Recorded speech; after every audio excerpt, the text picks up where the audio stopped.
Bonjour à tous, aujourd'hui concours Avenir 2024, le sujet spécialité maths avec ici un calcul de limite de suite. Donc on a ici une suite, un, on sait que la limite de un en plus l'infini c'est plus l'infini, et on définit la suite Vn, une deuxième suite, par donc cette relation Vn égale exponentielle un fois ln de n cube moins 1 sur n moins 1 moins ln de n carré plus n plus 1.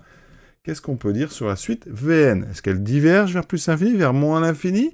Est-ce qu'elle est constante ou est-ce qu'elle converge vers E? Vous le savez, il n'y a qu'une seule réponse exacte. Comment va-t-on procéder? Regardons tout d'abord donc l'expression. Alors on a exponentielle du n. Vous savez que limite de un, c'est plus l'infini. Alors ici, on a toujours n tend vers plus l'infini.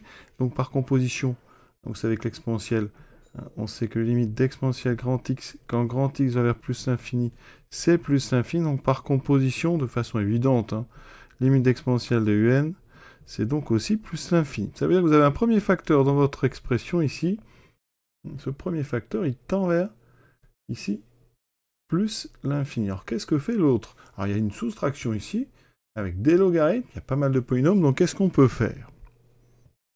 C'est un concours, il faut aller vite. On pourrait être tenté de se dire, bon, comme le premier facteur va vers plus l'infini, très certainement, la limite sera plus infinie, mais pas du tout. Il faut faire attention. Donc, quand on a comme ça un petit doute et qu'on ne voit pas toute façon de faire, vous pouvez toujours calculer un terme ou deux. Donc on peut calculer, par exemple, V2. Donc je remplace, ça veut dire qu'ici, V2, j'aurai exponentielle U2. Alors je ne connais pas du tout U2. Par contre, ce qui va m'intéresser, c'est ce qu'il y a dans les parenthèses. Eh bien, on aura quoi si n égale 2, ln2, donc 2 au cube, ça fait 8 moins 1, 7 sur 2 moins 1, 1. Moins ln de 2 au carré, 4, plus 2, 6 et 1, 7. On a, vous voyez, ln de 7 moins ln de 7.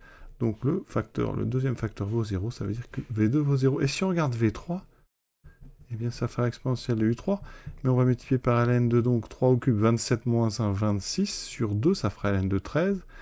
Et ici, si je calcule le deuxième, 6 termes, n au carré, ça fait donc 3 au carré, 9 et 3, 12 et 1, 13, ça fait ln de 13. Donc j'obtiens aussi, vous voyez, une soustraction qui vaut 0, donc par produit, ça fera 0. Donc on peut commencer à se douter, finalement, que tous les termes vont être nuls. Donc la suite, en fait, serait constante. On va donc aller essayer de montrer ça. Est-ce que ce deuxième facteur ne serait pas toujours égal à 0?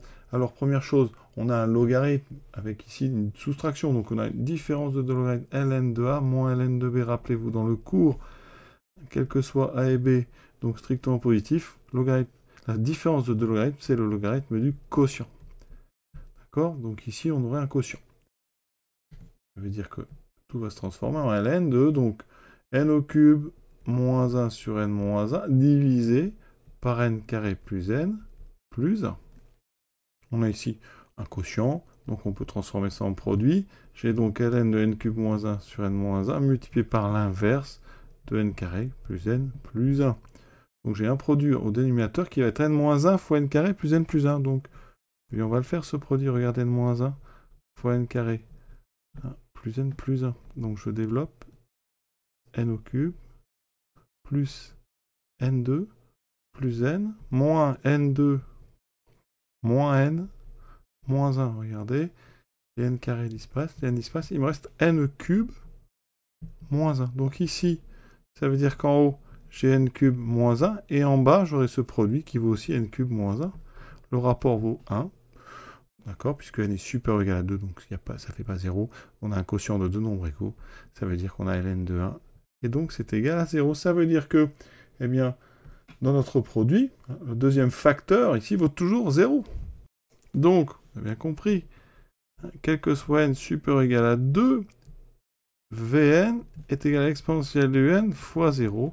Ça veut dire que c'est toujours égal à 0, donc la suite Vn, elle est constante. Oui, c'est un exercice un petit peu astucieux.